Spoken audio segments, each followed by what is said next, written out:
দিচ্ছি, খালেদা যদি মাফ করে। না না, কোনো অসুবিধা নাই। আপনি শুধু প্রশ্নটি কি বলে এটাকে আদালতে তুলি, তাহলে তো বিএনপি, আওয়ামী লীগ, জাতীয় পার্টি, জামায়াত এরা কেউ বাংলাদেশের রাজনীতি আর করতে পারবে না।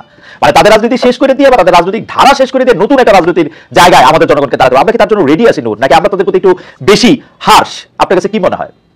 না, এখানে তো আন্দোলনের আগে একটা পরিষ্কার ঘোষণাই ছিল যে আমরা একটা ব্যবস্থার পতন ঘটিয়ে একটা নতুন রাজনৈতিক বন্দোবস্ত প্রতিষ্ঠিত করতে চাই। আজকের এই যে পরিবর্তিত পরিস্থিতি, এই পরিস্থিতি আনতে যে যারা জীবন দিয়েছে, আপনি সেদিনও পত্রিকা লক্ষ্য করেছেন, আপনার আমার পটুয়াখালী জেলার বাউফল উপজেলার একটি ছেলে মারা গিয়েছে, যার বাবা পত্রিকার সাক্ষাৎকার দিয়ে টেলিভিশনে বলেছে যে রিক্সা এবং গরু বিক্রি করে তার ছেলের চিকিৎসা করেছে। তো এই যে একজন সাধারণ শ্রমজীবী মানুষ, সে যে জীবন দিয়েছে বা মৃত্যুবরণ যারাই করেছে এই আন্দোলনে, শহীদ হয়েছে, তাদের অধিকাংশই একেবারে সাধারণ আম পাবলিক জনতা। তারা কোনো রাজনৈতিক দলেরও বড় নেতা না, কোনো এমপি মন্ত্রী ছিল না, এবং তারা কেউ এমপি মন্ত্রী হতে রাস্তায় জীবন দেয়নি। তারা একটা সুন্দর দেশ, একটা সুন্দর ব্যবস্থা, এই আহ্বানই তারা রাজপথে নেমে এসেছিল। সেই আকাঙ্ক্ষাটা যদি আমরা পূরণ না করতে পারি, তাহলে আমরা কিসের নতুন রাজনীতির কথা বলছি? এখানে আপনি যথার্থই বলেছেন যে এনসিপি স্বাভাবিকভাবেই তারা যেহেতু সরকারের এই আন্দোলনের ছাত্র প্রতিনিধি হিসেবে 3 জন উপদেষ্টা পরিষদে গিয়েছেন, 1 জন পদত্যাগ করেছেন, 2 জন আছেন, তো জবাবদিহিতাটা তো এখন তাদের কাছে অনেকে চাইবে। তারা তো সরকারে আছে, সরকারের পার্ট। আমি কিংবা সাকিব ভাই বিএনপি তো সরকারের পার্ট না, কাজে ওইখানে তো একটা বিশেষ করে আলোচনা সমালোচনার জায়গাটা তো থাকবে। সেখানে তারা যখন একটা নতুন কিছুর কথা বলছে, একদিকে আওয়ামী লীগের বিচারের কথা বলছে, আবার আওয়ামী লীগের লোকজনকে নিয়ে তারা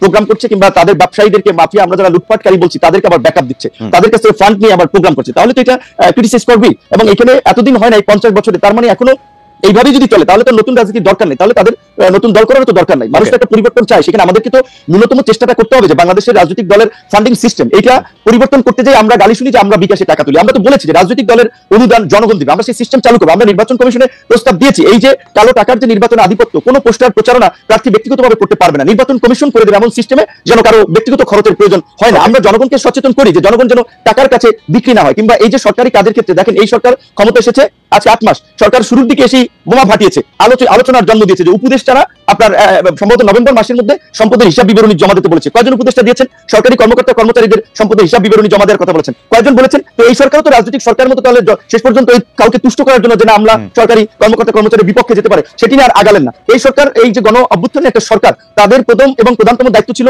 এই গণ আন্দোলনে আহত এবং নিহতদের আপনার ক্ষতিপূরণ, পুনর্বাসন, তাদের সুচিকিৎসা। অথচ কিছুদিন আগেও দেখলাম আমরা বিনা চিকিৎসায় মানুষ মারা যাচ্ছে। কারা গণহত্যার বিচার এখন পর্যন্ত দৃশ্যমান এবং ইফেক্টিভ একটা পদক্ষেপ নিতে পারেনি, বরঞ্চ এই সরকারের আপনার প্রশ্রয় আওয়ামী লীগের এমপি মন্ত্রী হাসান মাহমুদ, স্বরাষ্ট্রমন্ত্রীরা পালিয়ে যায়, সেনানিবাস থেকে 626 জন পালিয়ে যায়। আমরা এখন পর্যন্ত এই যে রাষ্ট্র সংস্কারের যে আওয়াজ আমরা দেখতে পেলাম, ঢাকঢোল পিটানোর চতুর্দিকে আওয়াজ, এই 8 মাসেও 8টা লাইনও রাষ্ট্র সংস্কারের বাস্তবায়ন আমরা দেখতে পাই। তারাও যদি এই পুরনো পথে হাঁটে, তাহলে এই পরিবর্তন মানুষ কেন জীবন কে দেবে? তার জন্য আমাদের পরিবর্তন অবশ্যই করতে হবে, পরিবর্তনের পথে হাঁটতে হবে। আমার শুনে রাখেন, আমরা জনাব জোনায়েদ সাকিকে শেষ প্রশ্ন করবো। শেষ প্রশ্নটি হচ্ছে যে বাংলাদেশে আমরা দেখেছি যে বিএনপির সাথে হেফাজত ইসলামের সাথে একটা বৈঠক হয়েছে, এবং কি এনসিপির সাথে হেফাজত ইসলামের একটা বৈঠক হয়েছে। বাংলাদেশের রাজনীতিতে জামায়াত এবং হেফাজত ইসলাম এবং ইসলামিক দলগুলোর ভূমিকা কি থাকবে সেটা নিয়ে আমরা শেষ প্রশ্নটা করবো। আপনি চাইলে থাকতে পারেন, মন্তব্য শুনতে পারেন, অথবা আপনাকে আমি 30 সেকেন্ড বলতে পারি এই বিষয়ে।